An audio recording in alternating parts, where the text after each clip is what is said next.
Once upon a time, in a cozy little mushroom house, lived a Smurf named Clumsy. One sunny morning, Clumsy was playing with his favorite red ball. It wasn't just any ball. It was a special gift from Papa Smurf, bouncy and bright as a summer cherry. He loved tossing it high into the air, watching it bounce, and catching it with a giggle. He threw it higher and higher. "Whee!" he shouted as the ball soared towards the big blue sky. But this time, it went a little too high and a little too far. It sailed over the garden fence, bounced once, twice, and then disappeared into the thick, green Smurf forest. Clumsy ran to the fence and peered through the leaves. "My ball!" he cried. He looked and looked, but the forest was dense and shadowy. He couldn't see his bright red ball anywhere. His shoulders slumped, and a big tear rolled down his blue cheek. Then another and another. Soon, poor Clumsy was sobbing, his little heart feeling as empty as his hands.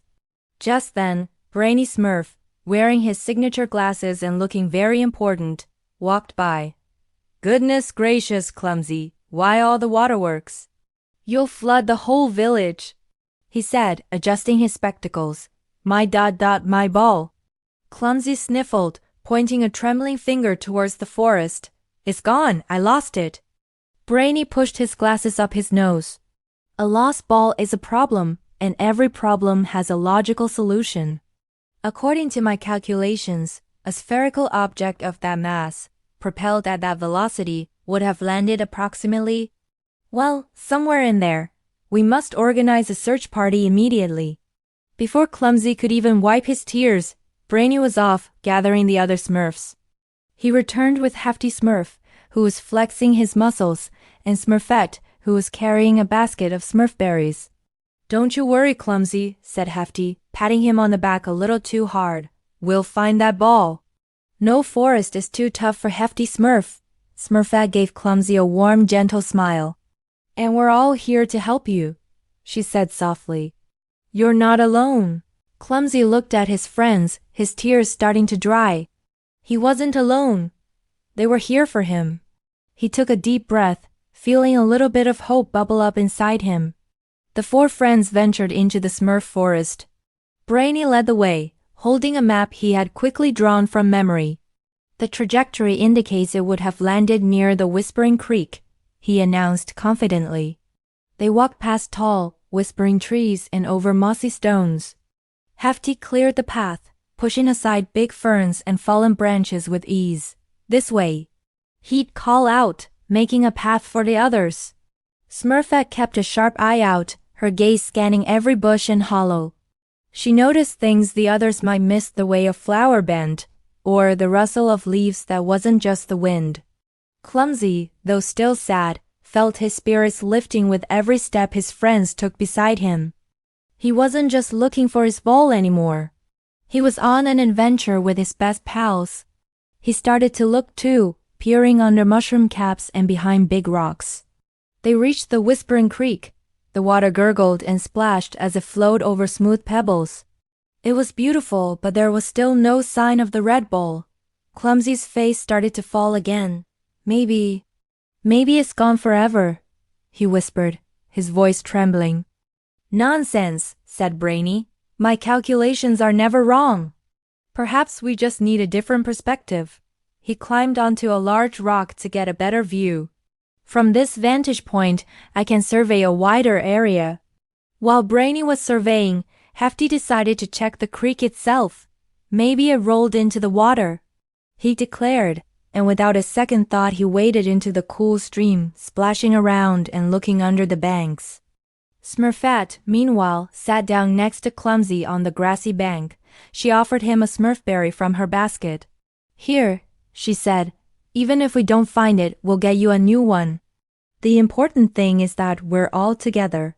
Clumsy took the sweet berry. She was right. Having his friends with him felt better than any ball. He managed a small smile. "Thanks, Smurfette." Suddenly they heard a strange chirping sound. They looked up and saw a little bluebird hopping on a branch high up in a tall oak tree. And nestled right beside the bird's nest was something round and very, very red. "Look!" Clumsy shouted, jumping to his feet and pointing.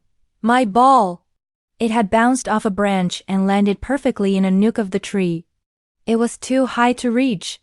A classic retrieval dilemma. Brainy announced from his rock. We need a plan. Hefty looked at the tree. I'll just climb it, he said, puffing out his chest. He tried, but the trunk was too smooth and wide. He slid back down with a grunt. Clumsy's hope started to fade again. It was so close yet so far away. But Brainy was already thinking, Hefty, you're the strongest. Smurfette, you're the lightest. Clumsy, you've got the longest arms. I have an idea. A classic Smurf pyramid. So, Hefty braced himself at the bottom, strong and steady as a rock. Brainy climbed onto his shoulders, carefully directing the operation. Then, very gently, Clumsy climbed onto Brainy's shoulders. He was wobbly, but Hefty and Brainy held him steady. Just a little higher, Clumsy said, stretching his fingers as far as he could. He could almost touch it. I can't quite reach. Smurfette had an idea. She found a long, sturdy twig. Clumsy, use this, she called out, handing it up to him. With the twig, Clumsy could finally nudge the ball. He poked it gently.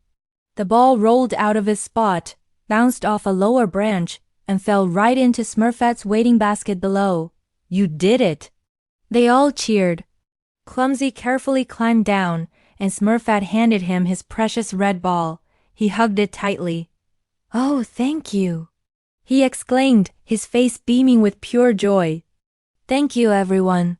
I couldn't have done it without you, Hefty flexed. It was no trouble at all for a team like us. Brady nodded, satisfied. Indeed. A perfect execution of a logical and collaborative plan, Smurfette smiled. That's what friends are for, Clumsy. As they walked back to the Smurf village, the sun began to set, painting the sky in shades of orange and pink. Clumsy didn't toss his ball this time. Instead, he held it securely in his arms. He realized the adventure of finding his ball with his friends was even more fun than playing with it alone. The best treasures weren't things you owned, but the friends who stood by you, ready to help you find what you've lost and share in your joy when you find it again. And for Clumsy, that was the best feeling in the world. Thanks for tuning in to our little story today. We hope it brought a smile to your face. If you enjoyed our Smurf-tastic adventure, don't forget to hit that like button and subscribe to our channel for more heartwarming tales from the Smurf village. We love having you as part of our community. See you next time.